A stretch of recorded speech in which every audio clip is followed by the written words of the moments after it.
оны мәжбүрлеп әкеліп, сен оқысаң да оқисың, оқымасаң да осыны оқисың, мен осыны таңдадым деген болмайды. Бұл қай сала болса да айтарым сол. Баланы әке шеше одан артық танитын адам жоқ негізінде. Ең ұлы психолог әке шеше ғой негізі. Баласын білет, шама шарқының қайқа дейін шабатынын, қай саланың маманы екендігін, сол салаға қарай баланы ыңғайласа, бала тез жетістікке жетеді негізінде. Болмайтын нәрсеге әкеліп, мына сен осыны жатта, Құранды басынан аяғын жаттауың керек сен деген сияқты. Ұлай хаймен жаттаған адам, зорлап жаттаған адам, мен көрдім ондайды. Біз медресеге 50 бала болып түскенбіз. Мен әрдайым айтам, 19-ақ бала болып бітірдік. Солардың ішінде көбісін білем мен. Амал жоқ, әке шешесі оқысаң да оқысын. Олар оққан жоқ. Олар бірінші мәбдәлде де бітірмей шығып кетті. Мысалы, араб тілінің ең алғашқы баспалдақ кітабы, сонда бітірмей шығып кетті да.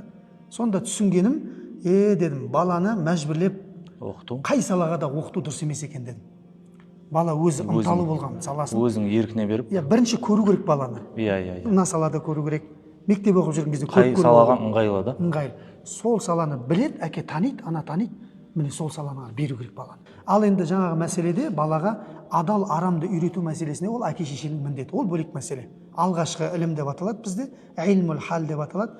Ол жаңағы намазы, дәреті, Құранды бетіне қарап оқу деген сияқты ғибадат мәселесінде әке шеше ол міндетті балаға үйрету.